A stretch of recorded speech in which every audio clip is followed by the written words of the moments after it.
nkimanyi nti ekyemitendera gyonna gikyagenda maaso egy'okubeera nga beetegereza okwekennenya buli muntu yenna yeegwanyiza. Ffenna abaasaba Lubaga South tusoba 30 abeegwanyiza entebe oba ekifo ky'obubaka bwa paalamenti. Guli si mulimu wabula bubeera buweereza, weerekereza ebirala ne weewaayo okulaba nti ate oyambako okwo mu kuzimba ekitundu kati nga Lubaga South.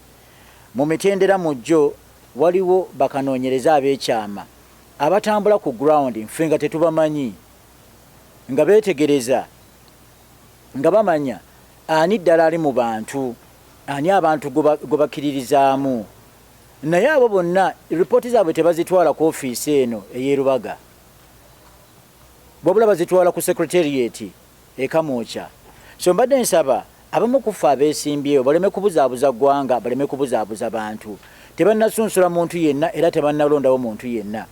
Ffe abasigadde tuli bagumiikiriza.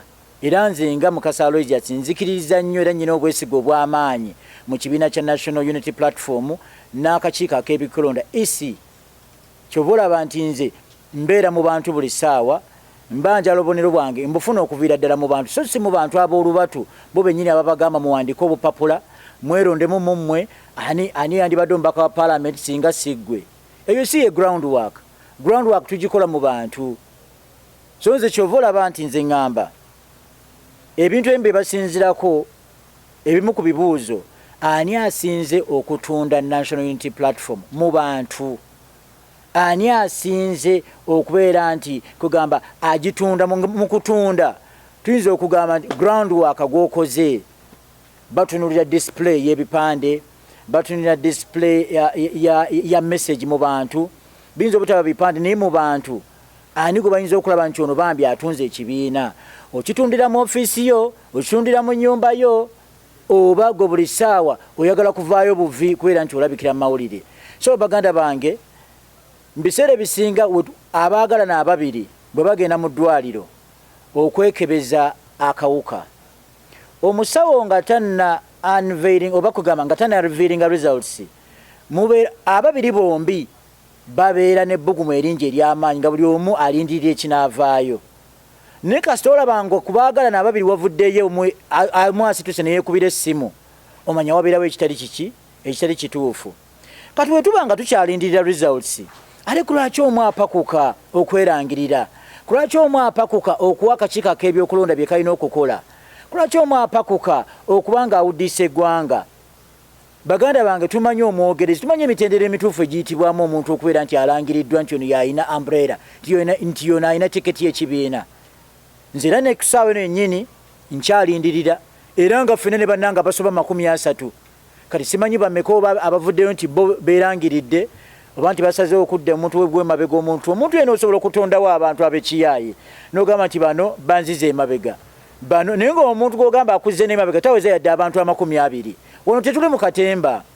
Lubaga South ekooye ba Dikulla. Omuntu toyina yadde omudaala gw'ennyaanya mu constituency niye ogamba kukiikirira abantu. Omuntu toyina yadde omuzigo gw'ennyumba mw'osula mu constituency naye ng'ovaayo nti oyagala kukiikirira banna Lubaga South. Gwe kennyini weetaaga ssaala, gwe kennyini weetaagisa mubaka wa paalamenti okukujja mu mbeera gy'olimu naye osaba kifo ky'abaka ba paalamenti okiikirire banna Lubaga South. Baganda bange, eno Lubaga South ejjuddemu abasuubuzi, ejjuddemu abantu ba informal sector abagezaako okuyiiya obulamu bwabwe okuva ku ddaala baliko okutuuka ku ddaala eddala. Tulina baganda baffe abasitusewo ne balinnya ennyonyi ne bagenda ebweru ku byeyo okola obwawusigaalo. Naye gwe olemereddwa okubaako ky'okola, otunuulidde byabufuzi byokka, otunuulidde kusaba bantu nziro.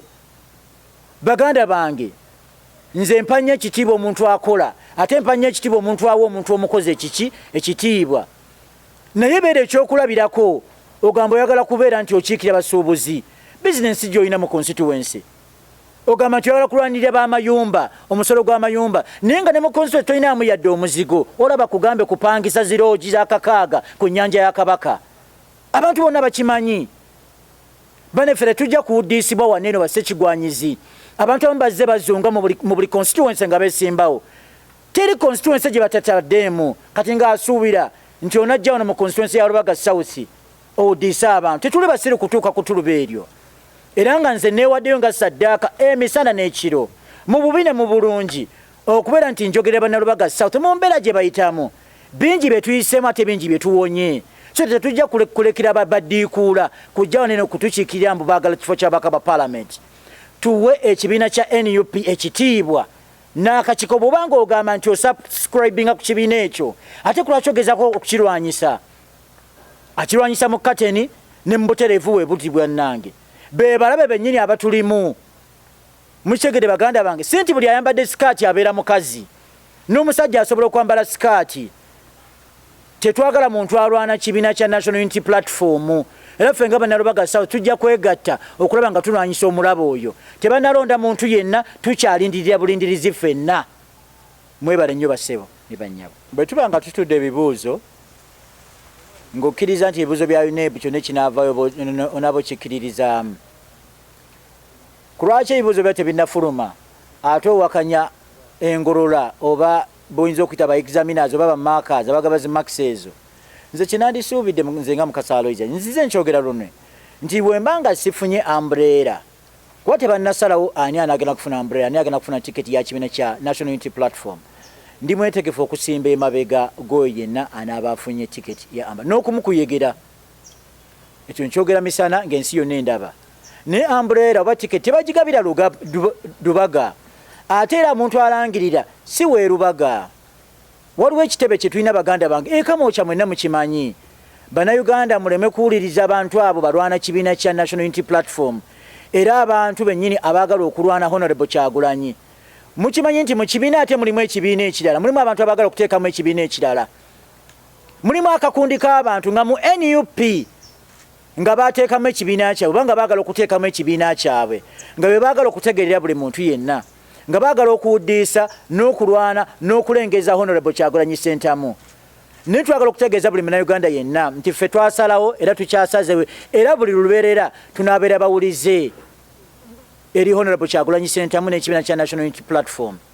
Era nga nzikiriza nti kaadi nkiddamu ne bwe naaba teweerebbwa nze naye ng'okulangirira kuvudde kamooca era nga n'omwogezi w'ekibiina Joel Ssenyonyi awadde statement ku ekyo nga kiraga nti eweerebbwa mulala.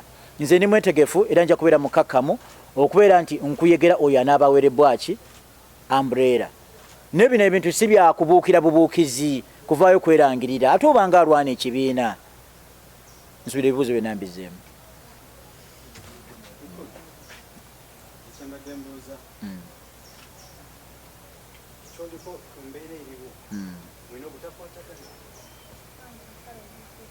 Nze nkwatagana na buli muntu yenna era baganda bange bonna abeesimbyewo buli muntu yenna mwagaliza naye ndowooza waliwo abalina panic waliwo abalina okutya nga mu kusinziira ku ddoboozi ly'abantu wansi nga balaba tebayitawo kati nga baagala okuleetawo embeera ng'okusalawo tekunnakola ki tekunnatuuka.